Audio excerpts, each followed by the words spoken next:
Voici les actualités de ce 1er décembre à Madagascar, mais d'abord un retour sur les faits marquants de ce week-end. Le samedi 29 novembre, le président français s'est entretenu par téléphone avec le président de la refondation, le colonel Randrianirina. Ils ont réaffirmé l'importance des relations bilatérales et la volonté de la France d'accompagner la transition malgache, notamment sur la lutte contre la corruption, l'appui technique et la préparation des futures élections. De nouveaux financements étaient annoncés, notamment la lutte contre l'insécurité alimentaire, l'envoi de médecins à Tananarive et soutien à des projets urbains dans la capitale. Du côté de l'Union africaine, un communiqué du 29 novembre adopte une position plus souple concernant la situation politique à Madagascar. Plus de termes coup d'État, mais autorité malgache. L'Union africaine reconnaît les efforts entamés dans le cadre de la refondation, mais maintient la suspension du pays tant qu'une feuille de route claire n'est pas finalisée. Madagascar dit prendre acte, regrette la suspension et réaffirme sa volonté de coopérer avec l'Union africaine, la SADC et les partenaires internationaux pour stabiliser le pays. Dimanche 30 novembre, la génération Z multiplie ses revendications.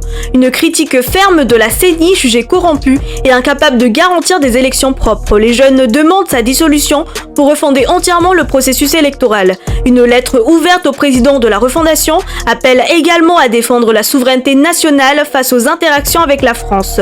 Les jeunes rappellent l'héritage historique des luttes pour l'indépendance et exigent de la transparence sur le rôle supposé de la France dans l'exfiltration d'Andjradzuel, la restitution des îles Malagasy, les accords militaires et l'ensemble des accords bilatéraux.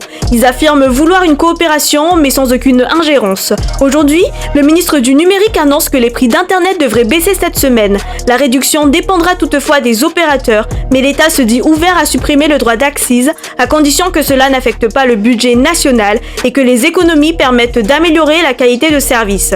Sur RFI, la ministre de la Justice annonce que des poursuites seront lancées avant la fin de l'année contre l'ancien président Andjradzuel, soupçonné de corruption et aujourd'hui installé à Dubaï. À l'international, le président de l'Assemblée nationale, Sithen Randrianirina, participe en Afrique du Sud à la 58e session du Forum parlementaire de la SADC.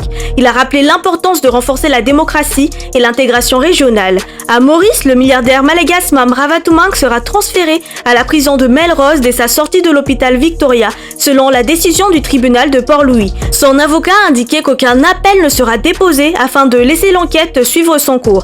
Parallèlement, la FCC a réouvert une enquête concernant un trafic présumé de bois de rose datant de 2011 qui porte sur l'exportation illégale d'environ 120 tonnes de bois de rose vers l'Asie via des sociétés offshore, des soupçons de corruption et enrichissement illicite, des accusations relancées par l'ex-ministre Antlem Ramparen.